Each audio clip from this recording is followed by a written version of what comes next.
Good evening and welcome to the Business Day. I'm Andrea Chisholm. Restaurants of Jamaica says a labor shortage continues to affect locations across its network. Speaking at the opening of Pizza Hut's 15th location in Jacks Hall, St. Anne, Managing Director Mark Myers says efforts have been made to address the issue as it expands both the KFC and Pizza Hut franchises. It's been a challenge for the entire hospitality industry. There's hardly a person I speak to, whether it be the hoteliers, the BPOs, security guard companies.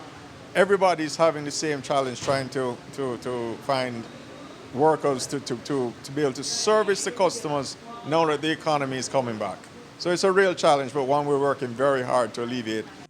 A number of workers have not returned to the hospitality industry after being laid off during the pandemic. Many left for jobs in the United States as that country is also experiencing a labor shortage in the sector. Kingston Wharves Limited saw an uptick in earnings for the quarter ended March. At its recent annual general meeting, KWL's CEO Mark Williams says an increase in strategic shipping activities contributed to inflows. Our revenue first quarter has grown to $2.2 billion, an increase of 21%. I'm very pleased to say that we have done this with minimal increase in rates to our business partners. It was just about 3%. Meanwhile, Mr. Williams says the $60 million upgrade and expansion of Berth 7 should officially begin soon. So far, the post-Panama Max crane has been acquired and installed.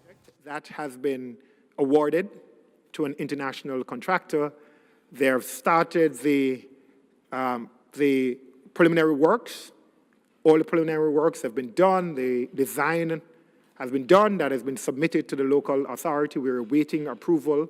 We have ordered the steel. I want you to know that we're mindful of the global supply chain issues and price escalation, certainly for steel. And we have gotten ahead of that. And we've booked the steel, and we should be ready in another few months with the physical work on the ground.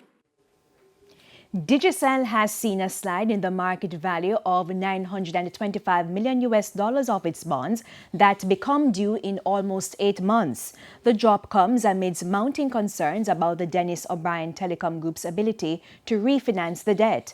The March 2023 bonds have fallen to 72 cents per dollar as of Monday from a near par value of more than 98 cents in January.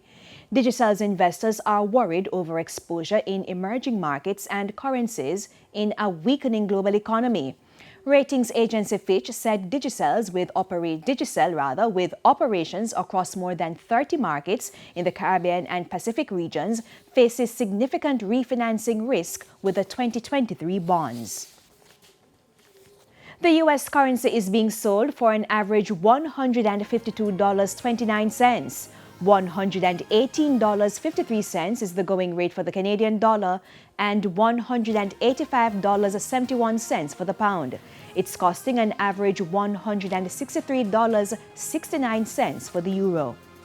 To the stock market now, the JSE index gained 603 points today, while the junior market index advanced by 76 points. Among the winners, Medical Disposables and Supplies, T-Tech, Jetcon Corporation, MPC Caribbean Clean Energy, and Paramount Trading Jamaica. On the losing side, we had Express Catering, Cygnus Real Estate Finance Company, The Lab, Elite Diagnostic, and Jamaica Stock Exchange. And that's it for the Business Day. I'm Andrea Chisholm. Good evening.